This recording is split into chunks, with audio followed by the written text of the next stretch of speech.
Subscribe to our YouTube channel for in-depth interviews of India Inc. and press the bell icon so that you do not miss our updates.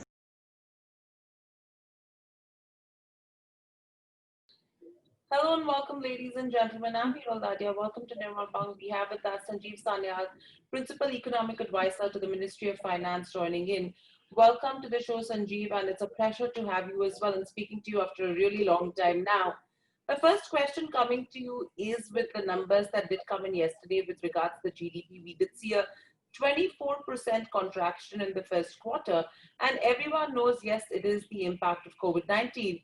Now, do you think it's sharper than what the street was estimating, number one, or do you think it's pretty much on the expected lines? Well, I mean, we had one of the strictest lockdowns in India during this particular period. So it's not surprising that we have also consequently seen a large decline in economic activity and GDP numbers for that quarter. What the street expected, I don't know, you can tell me, but I think most people did expect a fairly significant decline. So in that sense, it is not maybe that surprising. One can quibble about the exact number. But I think the interesting thing is that since then, we have been opening up the economy.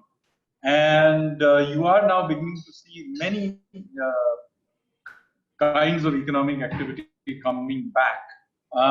This is not true for everything, I admit, and I'll come to that. But if you look at several economic indicators for example, the month of August, absolute live data that we have, it suggests that, for example, electricity consumption is broadly back where it was last year for the same month. You saw freight train movements being a little bit above, in fact, last year's movement, so about 4% above. There are activities, however, which are still well below, and those are activities which we have deliberately held down, which is like, for example, airlines. Some of the cities still have, for example, restrictions in restaurants and so on. So those are still there, but at least from the top-down central government level, we have removed most of the restrictions, except on maybe large-scale travel. Of course, now the states need to take a judgment on as far as on-the-ground situation is concerned. But let me say that wherever we have removed the restrictions, their economic activity has come back quite strongly. Now, this doesn't mean that we do not have a problem. We do. And the government does need to intervene, and I'm happy to discuss what we can do in the future. But let me say that the particular quarter for which we were discussing, for which data just came out, was indeed a particularly difficult one. So it was not surprising that also the numbers came in similarly. But it's a judgment we deliberately made for health grounds. So, it's not something that we did not recognize the economic consequences of. It's a trade-off we made, and so this is the outcome of it. Right. So Sanjeev, taking the previous sprint into consideration that has come in right now for the previous quarter, how are you seeing the economic recovery panning out, and by which quarter are you expecting growth to turn positive? So clearly this particular quarter we are in, which is the July to September quarter, economic activity will be significantly better than the previous quarter. But I would say that there are still many sectors that, at least in July, August, were impaired, even if in September we open them up. And even in September, there are sectors like, for example, related to travel, tourism, and so on. For example, we are still not opening up movie theaters, so they will still be impaired. So I would not be surprised by negative print into this quarter as well. But on the other hand, I would expect the negative print to be much smaller than the one you got in the previous print. But I think by the quarter of October to December, I think we will be back to where we were for the previous year. So still not maybe significant positive growth, but nonetheless not large negative growth, perhaps roughly at the same level. So I think really the Jan to March number is when you begin to see a significant positive number. And of course, given the base year effect, next year's April to June number will be a very large positive number because you get a very low negative number. So that's when it will begin to go in that direction. Right. So, Sanjeev, overall, again, a lot of this is completely related, in fact, to what's happening with COVID. Now, when I read a lot of reports in terms of how the trend in terms of infections is expected to pan out, majority of the countries have seen a trend which was projected by a lot of universities, research institutes. India has not really been following that trend. It's completely different because the expectation was that probably September, October are going to be months where we could see a second wave. Our peak has come in much later. In fact, probably, seeing the kind of numbers that we are seeing right now, we've not yet even peaked. Now, God forbid we have to see a second wave that does come in terms of COVID, which now a lot of research agencies are saying that there could be a probability if it comes in, could be from the month of December onwards. If that happens, what happens to our growth estimates as well then? So first of all, I think the way to deal with this is to treat it as pure uncertainty rather than be swayed one way or the other by various forecasts. I don't think the forecasting was all that great for other countries. And let me take you back to March when we embarked on this, and then we had asked for forecasts from various virologists, etc. And at that time, we had got these very completely different forecasts. On one hand, you had some forecasts who suggested that this was nothing more than a particularly bad flu. And on the other hand, you had some people who said there would be 300 to 500 million infections, and by July, 2 million people would be dead, and by August, even more, and so on. So the one thing that we have learned out of this is that we are dealing with pure uncertainty, and there is a very wide range of outcomes. So when we take decisions, we are not getting swayed by any of these so-called models.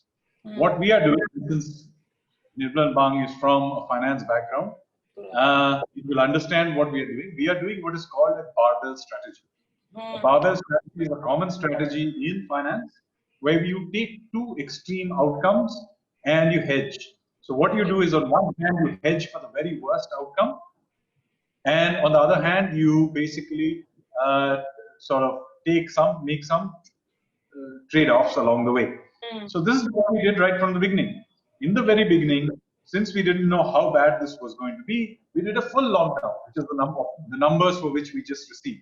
Why did we do the full lockdown? Because we had no idea how dangerous this disease actually was. But we used that space, one, to get information about the disease, to put in place some testing, some quarantining facilities, some medical facilities. We also got time to understand the disease, because at that time, remember, we didn't know what the disease was like. Now we have a significant amount of information about the disease. Correct. We know that it is certainly very dangerous for certain demographics, but that it is perhaps not so dangerous for many sections of the population. We also have some idea about how to do quarantining, testing, and even if somebody does get it, how to respond to it in terms of providing what impact it has on their oxygen intake and breathing capacity and all those kinds of things. So what it means is we now have some way of knowing how to respond to it, even if the infection rates were going up. So if you have noticed, the infection rates are going up. The death rates have been much, much below what people were forecasting. And so consequently, we can make some reasonable trade-offs between the economy and the medical requirements. I'm not saying it's not dangerous. It's clearly dangerous to certain groups of people. And for them, we have to take special care. And there are some basic care we have to take, wearing masks in crowded places, not deliberately asking for large festivals or events to be happening. So, but within reasonable constraints, I think life is being slowly but steadily allowed to come back, even with higher numbers being tested positive. So I think the point is we could not have done these trade-offs earlier. But as with the barbell, you hedge for the worst and then you feedback loop your way into over time. That is what we have done. And we did exactly the same thing with the economy. We took the hit right at the beginning to it. We did not at that point in time do what many other countries or many economists were telling us to do, was to do very large demand expansion, because we took the view there was no point in doing a demand expansion. There's no point in pressing the accelerator when you've got your foot firmly on the brake. But now that we have taken our foot off the brake and will probably completely take it off the brake in the next few weeks, in the next lockdown phase, then there is a case now of pressing on the accelerator. And there I would argue we do have ways and means of pushing demand.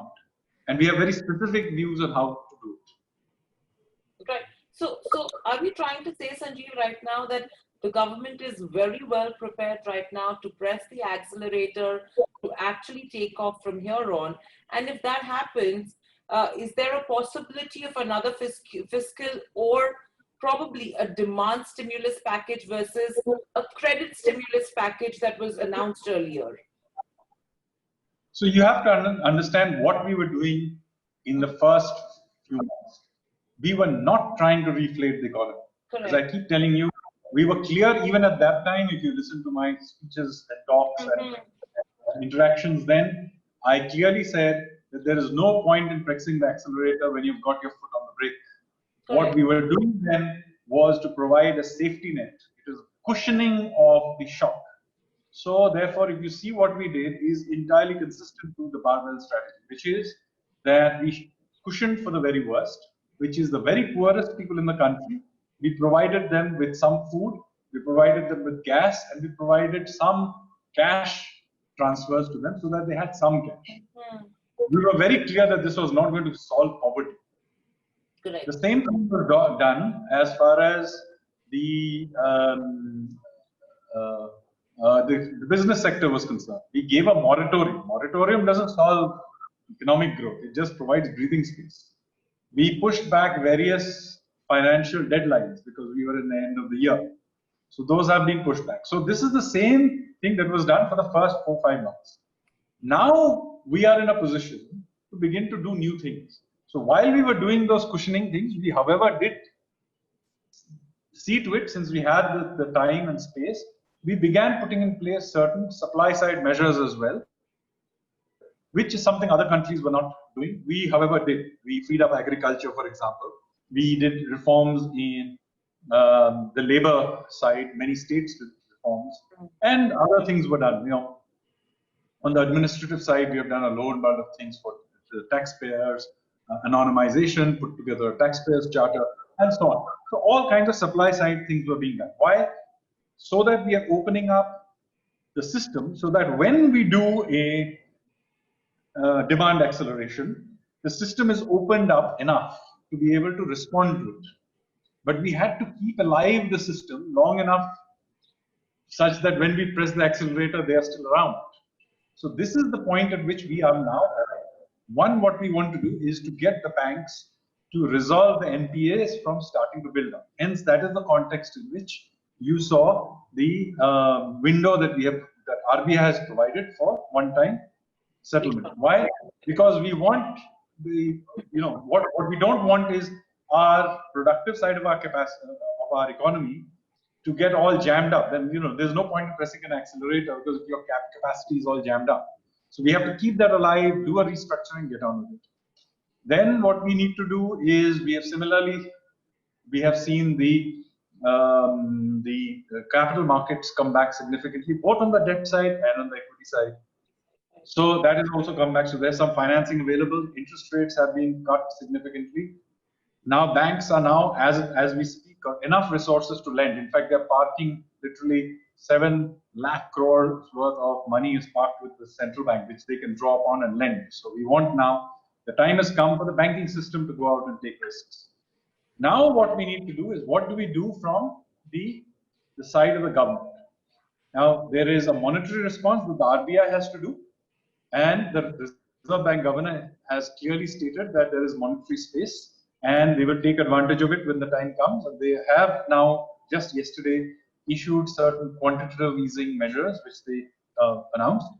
And I think he also has, I think in recent interviews, also hinted that there is space to reduce interest rates because inflation in the end is not really a concern. There are some supply side related issues why CPI has jumped up, but look at the WPI. So the gap between supply, the WPI and CPI tells you that inflation right now is not demand driven. It is purely due to lockdown disruptions.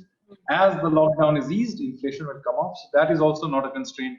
The rupee is also not a constraint. If anything, the rupee is appreciating. So there is lots of space on the monetary side. Now on the fiscal side, which is what I think many people are interested in, contrary to belief of many people, we do have fiscal space. Now, we are a conservative government, so we don't want to misuse it by going out and spending money when, there was, many people had told us, why don't you go and spend a large amount of money during the lockdown? Well, there was no use of doing it, no point in giving out doles when people have no avenues for spending it because of our own lockdown. But now that we have come out of lockdown, there is a case for spending. And that the Prime Minister has clearly hinted to you how that spending will happen. It will happen through infrastructure build-ups. And we are very serious about this infrastructure build-up. There is a pipeline that is being created. Some of it is already available online. More will be created. There are all kinds of projects that are spade ready. Some of them are half built. Those will now get ramped up and finished. So be very clear that we have fiscal space. Our debt to GDP ratio is not as high as that of most countries in the world. We are willing to run up some debt.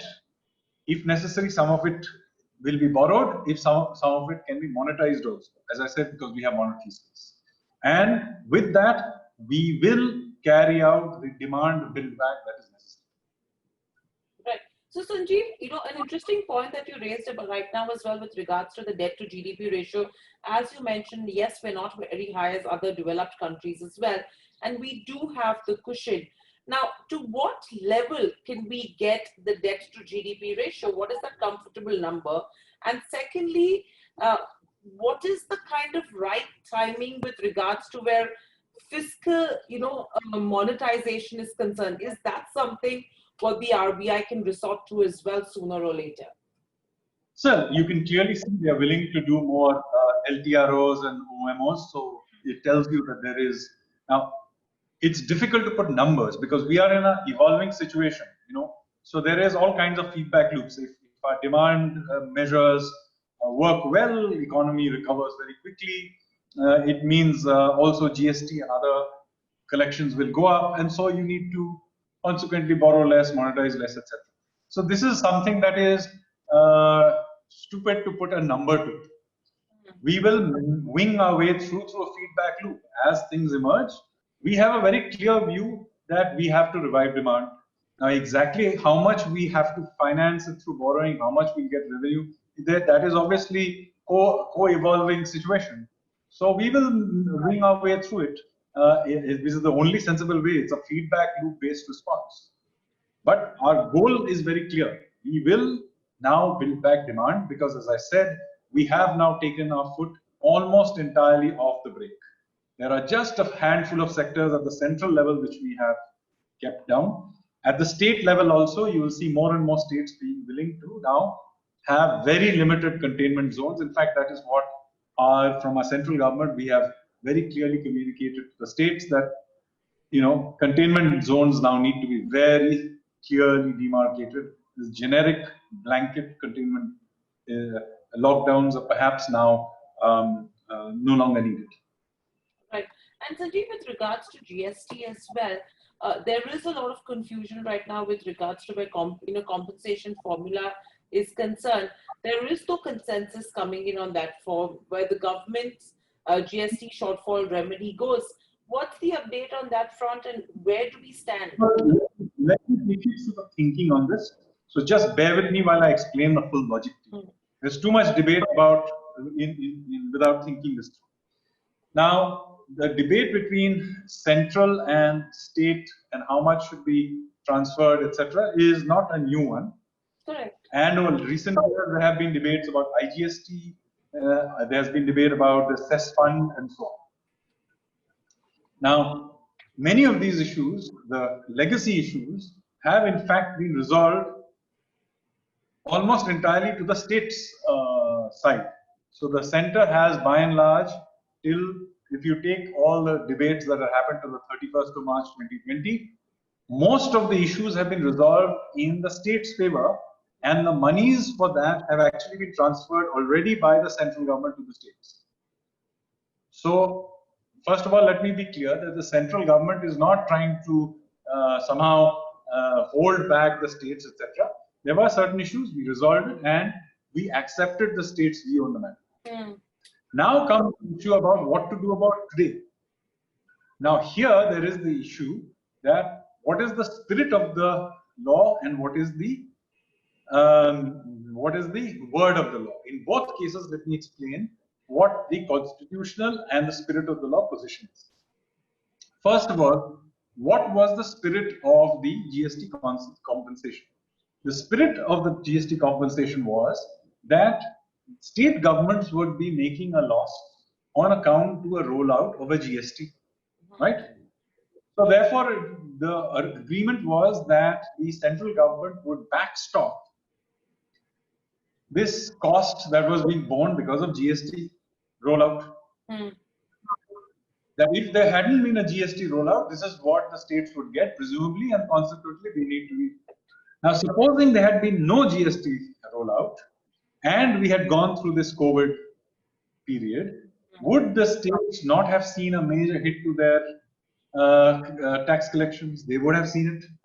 Therefore, from a spirit perspective, spirit of the law perspective, it is not the case that the GST compensation should be paid for a external exogenous shock like COVID, right? The central government is not responsible. If there is a responsibility, you can go and have an argument with the WHO or somebody, some other neighboring country with which you have caused it. The central government did not cause these COVID crisis, right? So, not the context in which consequently this compensation is to be given. And so it is a force majeure in which if no GST had existed, this problem would have arisen. So from the spirit of the law perspective, the central government is not bound by sort of a morally bound to compensate. Now comes the question, okay, fine, you're not morally bound, but what about the fact that you had this? What are the rules say? Now the rules also clearly say the following. First of all, even in the rules it says, in compensation for GST rollout. It is not that irrespective of what happened to the world we were supposed to pay. It is in compensation, but never mind that. There was a formula that were agreed. That was now law because that's a formula, 14% growth. And we are willing to stand by that 14% even though nominal GDP growth declined very significantly since that point in time because of the inflation targeting network framework. Anyway, so we are still saying, okay, it doesn't matter inflation targeting or not, 14% still stands. But the case was that this compensation would happen from the cess fund. Okay, the cess fund, at no point in time is it said that the central government will pay the states. It is the cess fund that will pay. That is what is there in the rules. And when everything was supposed to have been said, this happened as a debate in Parliament where the then finance minister clarified this point when it was raised that it is not the central government's but the cess fund's liability to compensate the states. Now the problem is that the cess fund too doesn't have money because of the slowdown. So whatever money accumulates in the cess fund, we are willing to immediately compensate the states with it. We are not debating that. The problem is the cess fund doesn't have the money because of the same problem, slowdown in the economy. Now we are saying that the cess fund will give you the money as soon as it has the money. And if it, after all, there is a 5-year window. Now 2.5 years of that has passed. Now we are in the 3rd year, right? So if you see that this accumulation has to be given in the 6th year. It doesn't matter, we extend the life of the cess fund and give the money. We have nothing to say. The cess fund has to give it. The cess fund, by the way, is run not only by the central government, the state government is run by the GST Council. Everybody runs it. As soon as the money arises in the cess fund, and if an extra year of cess fund arises, it will raise the fund and give it. And as far as the taxpayer is concerned, it doesn't matter whether we raise the money, give it, or the cess fund raises and gives the money. Right? After all, you don't want us to be increasing taxes either. Absolutely. So there is no free money in all of this. So the point is, if you take it from the spirit of the law, which is in that you have to compensate states for GST, then this is not something the central government is morally obligated to do. Legally, it is also the cess fund that is supposed to provide the money, not the central government. The cess fund doesn't have money. That is the problem. Now the states, some states, not all, some states are of the opinion, and some commentator opinion, that the central government is obligated to put money into the cess fund to compensate the states. Now that is a decision that is not quite what the rules say. That is different, that the political dispensation may take this as the right approach, but that is not what the rules say. Right. So, Sanjeev, that's a good explanation I get over there. But with all of this, if you have to look at GST, do you think there is a possibility where taking the recovery revival into consideration right now, there could be a tinkering, a tweak that could come in for a short time where there could be some amount of GST relief to businesses? This is something that can be debated by the GST Council. This is not a central government issue at all. But correct. But do you think it should be, is it warranted? Well, it's up to them to decide, because remember, at every stage, there is no free lunch. So if you do this, then consequently, the GST collections will be further down, and the cess fund that you're talking about will have even less funds in it. So there is no free lunch here. Of course, the private sector may say that, okay, we have won this, but then we will pay higher taxes into the future. After all, every taxpayer and every citizen in the country, let me assure you, none of this is free lunch. Okay? It is you who will pay it eventually, and your children. Every cent that you run up in government debt is paid by you. Correct. So if other people, whether it's the state, center, opposition, government, whoever it is, be very clear, when you ever ask for something, you run up debt, you are eventually having to pay it back someday. So as a society, we can take that call. The GST Council is welcome to take that call and reduce things. But all I will say is, remember, you are running up debts at every stage. My own assurance from purely central government perspective is that we recognize the need to build up the demand, and one good way of building up demand is clearly to speed up large infrastructure projects, and if it requires certain amount of running up of debt, so be it, because those infrastructure projects are assets we need to create anyway, so this is a good time to do it. So that is what I'm saying. Secondly, on the monetary side, if you listen to the Reserve Bank, it's very, very clear that they are willing to provide the monetary accommodation for it. Absolutely. So both of these, we are very, very clear. We are also willing simultaneously to do some more supply side measures. So all those who are listening, please tell us other supply side measures on ease of doing business or other things you require. We are very open to them, and where we think it's practical, we will do them. Right. And with this as well, another thing is we've already seen a lot happening towards agriculture, which is, a really good step that we've taken already as a country. Secondly, now when you're saying that infrastructure is something which needs to be looked at, now apart from agriculture infrastructure, do you think there is room for more reforms apart from both these sectors? If yes, which could those sectors be?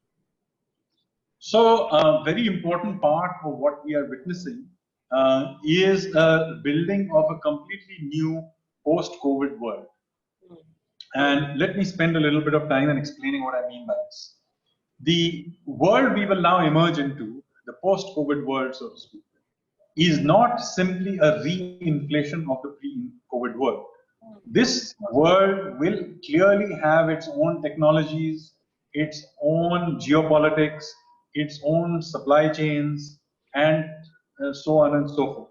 This is important to recognize because those who are simply looking at this as, oh, let's rebuild demand and we will go back to where we were last year, are missing the point that this universe is very, very different.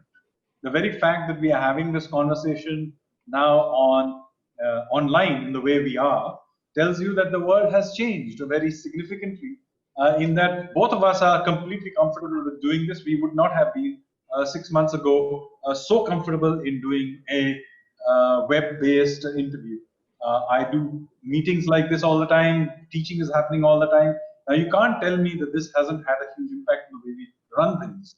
Correct. Same thing happened on geopolitics at our borders. This has happened with supply chains that are being changed and so on. And all of this means that there is all kinds of new things will happen. One important thing is we have to have a supply side flexibility through this entire phase. And that's why when we talk about Atmanirbhar Bharat is about flexibility, and flexibility both at the central government, state government, and at the level of the individual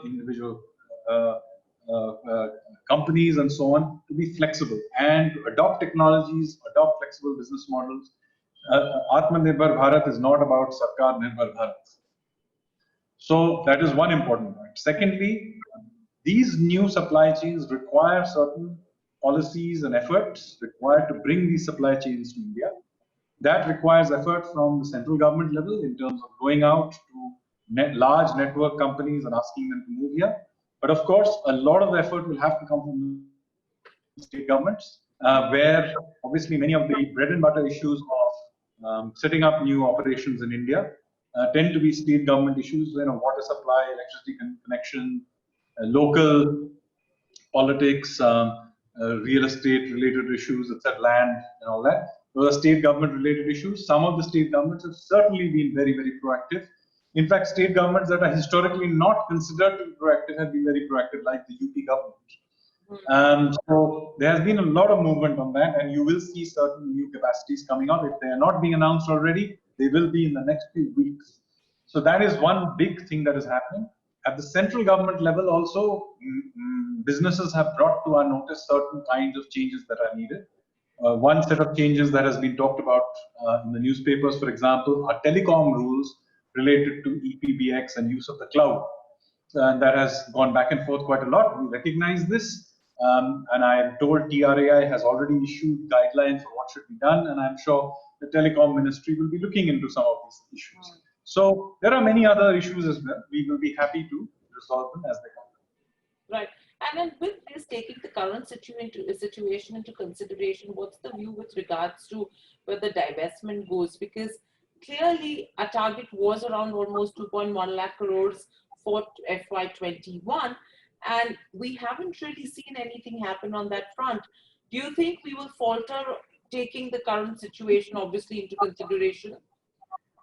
So obviously the last 6 months are very difficult for markets, for everybody. The last thing we wanted is to dump even more paper onto a somewhat disturbed financial system. But I think financial markets have come back very significantly. You can see there is plenty of liquidity globally, and they're likely to remain easy. I think the US Fed has clearly signaled that global liquidity situation will be easy for at least 24 months. So that gives us a lot of comfort. The rupee itself is appreciating very strongly. If anything, we are accumulating reserves very, very rapidly. So the macroeconomic environment for all the growth shock, the macroeconomic environment is actually very stable. The rupee is stable and appreciating. We are accumulating reserves.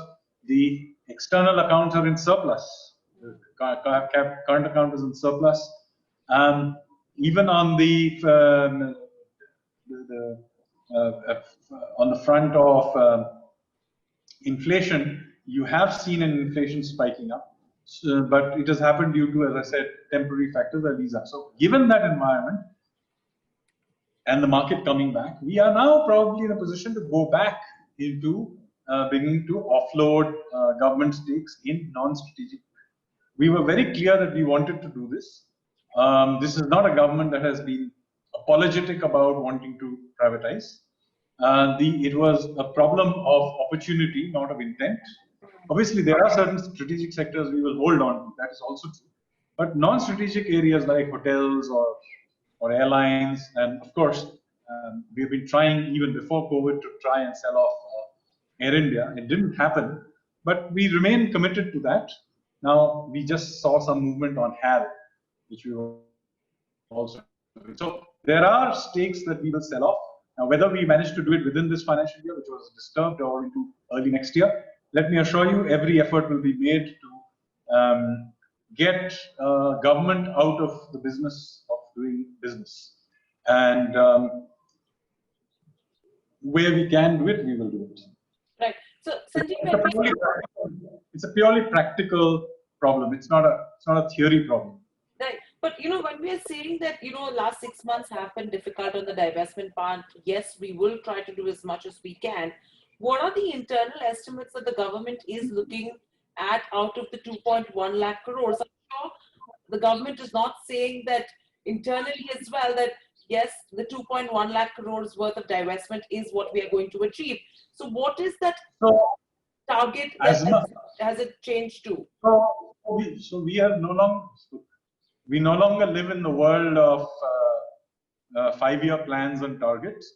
We will do as much as possible with keeping in mind what the financial markets are capable of absorbing. You are in the financial markets. If you think 2.1 lakh crores can be done, then that's how much we will do. We will do more if possible. You tell us how much capacity does the system have to absorb. Right. We don't want to disturb the market as well. Right.